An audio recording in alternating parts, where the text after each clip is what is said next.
It is my pleasure to introduce Stephen Murdoch from the University of Cambridge, here to talk to us about smart card systems and their security failures. So, if you'll join me in welcoming him to the stage, please.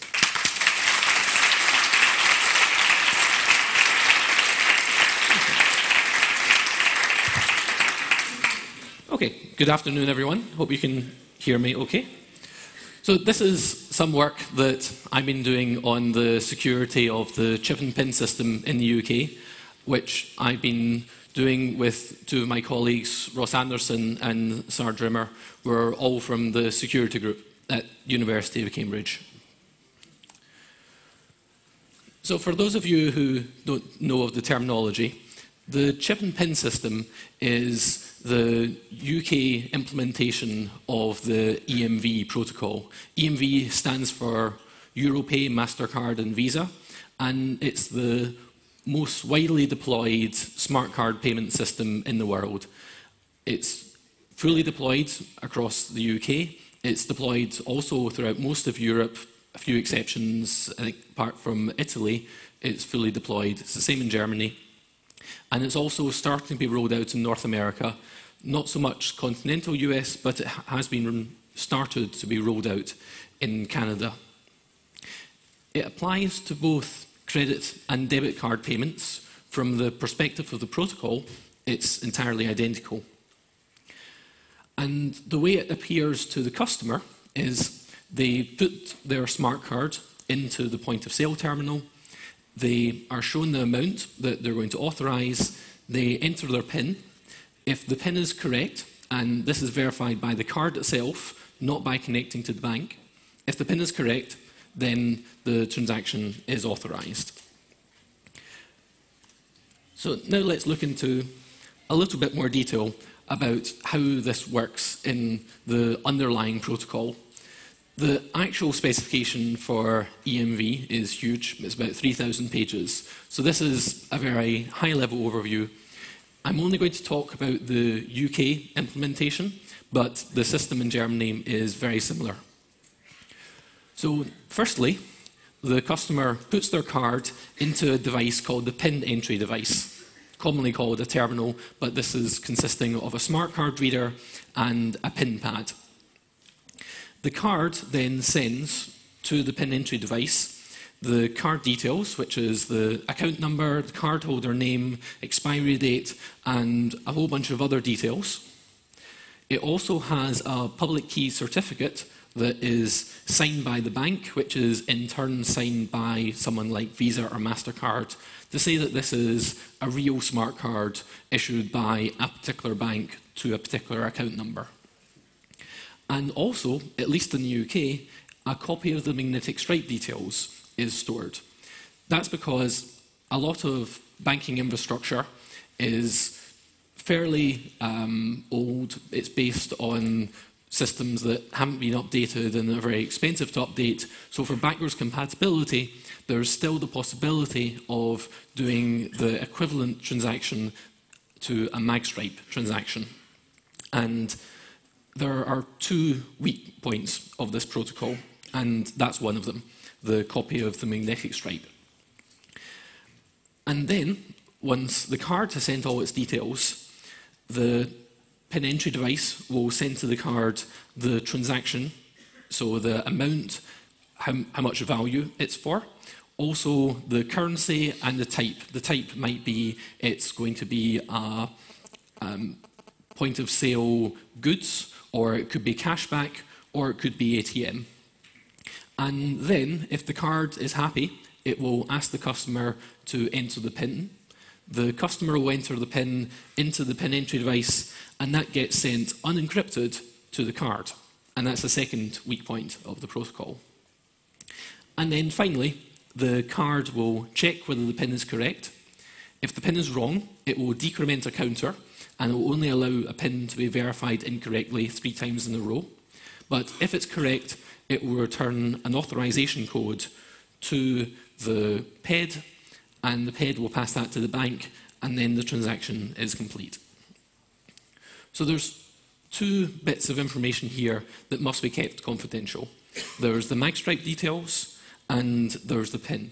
The reason these need to be kept secret is if someone discovers this information, they can use it to make a fallback transaction. This is that even though smart cards are deployed across Europe, they're not deployed in all places in the world. And if you want to use your card abroad, it still needs to have the magstripe. So what crooks can do is, if they know your magstripe and they know your PIN, they can then write this to a blank card and then use this in a country where chip and PIN isn't deployed and take money out of your account. In fact, this even works in some countries where chip and PIN is deployed, like the UK. At least in 2007, it was still possible to clone a chip and PIN card onto a blank card that has a magstripe and then use that. In other countries, this is supposed to be impossible, but it's very hard to tell what is actually happening inside bank systems, so to be sure, you really have to try it out. So because of these 2 bits of critical information being sent effectively unencrypted, PIN entry devices are required to be tamper-proof, tamper-resistant. And these requirements come from a number of sources. One of them is Visa. They have a certification scheme for PIN entry devices. If they don't pass, it's not possible to use Visa cards in them. Apax is the UK banking industry body, and they also have a scheme that is based on common criteria for certifying various properties of PIN entry devices, but one of these properties is that it's tamper-resistant. And a replacement to the Visa scheme is now known as PCI. Those of you who work in retail or banking will have probably heard of the PCI DSS, the Data Security Standard. This is the requirement that you don't store certain details of bank cards, and when you do store them, they're adequately protected. So that's DSS, but there's another standard, PCI PED, which is certifying PIN entry devices, and that has now superseded the Visa scheme. In all cases, an external lab performs the validation. In the case of the Visa one, it's a lab that has been approved by Visa. With PCI, it's approved by the PCI Council. With the Apax Common Criteria, the way Common Criteria works is that the governments themselves get to choose what labs are certified in that country for doing Common Criteria evaluations. But the standards are roughly the same in all cases. The PIN should not escape the box. The PIN should send to the card and to nothing else. If it's attempted to be tampered with, then effectively the PIN entry device should self-destruct. And the sort of sums of money we're talking about is the Visa standard requires that it cost more than $25,000 per PIN entry device to tap it in an undetectable way that will allow the PIN to be extracted. So that's what the theory says, but we wanted to find out how well do these mechanisms work in practice. So let's have a look at some of them.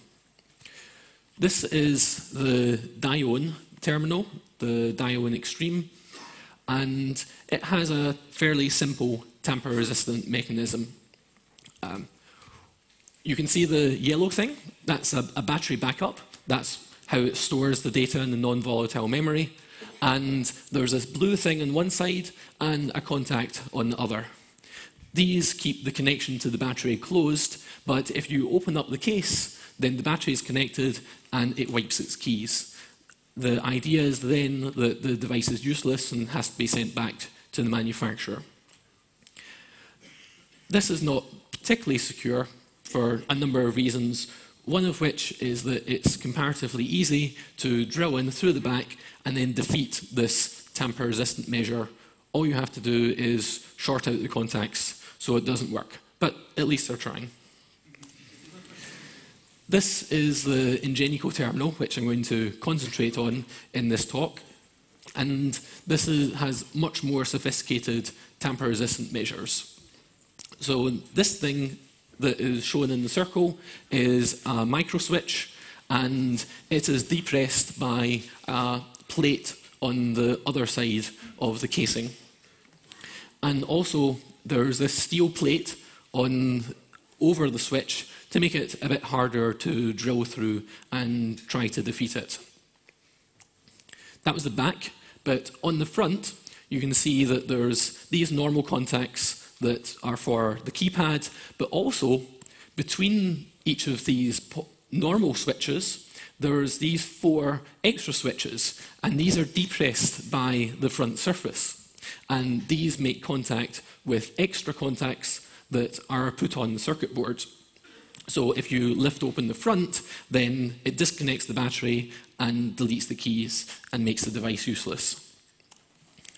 If you look into a bit more detail, here's the microswitch again, and you can see it's surrounded by a raised circuit board, and there's this labyrinth of PCB traces, and this is a sensor mesh. If you drill through this layer, then this also disconnects the battery.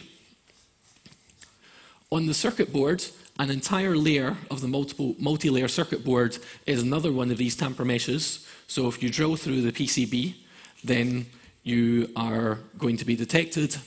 And also, if you look in the top left of this picture, around that extra switch, there's an extra contact. And what this is intended to predict is that if you want to defeat this switch, one way of doing it is by injecting silver ink, which will close the contact and allow you to take off the face. But there's this extra ring around it, which is also a contact, and if any of the silver ink leaks and connects to that, then that's detected as well. So it's actually pretty hard to bypass this tamper mesh. If you look at it, it's very fine. You need an extremely fine drill to get through there. But notice there's a big hole there. I'll come back to that later. As many stops are now doing, swipe it through the normal chip and pin reader, and then swipe it through a second one that he had hidden. This then gets a copy of the magstripe. Then, either using a camera or just by watching, he can look at the pin that the customer enters, and then use this for the standard attacks. Another more sophisticated attack is the relay attack. This was presented at the previous CCC, but to give a reminder for those of you who were there and also those who weren't there, I'll very briefly describe how this works. So here, Alice, who is the honest card holder, wants to, say, buy a meal in a restaurant. But at the same time, there's someone, Dave, who is working in a diamond shop. The actual CPU, which both does all the confidential processing and stores the keys, is embedded in something that looks like a cryptographic coprocessor that you'll find in some high-end banking machines. It's potted and then covered in another one of these tamper meshes. If you drill through this, it detects it and deletes the keys. Going back to the Dione briefly, it looks significantly different.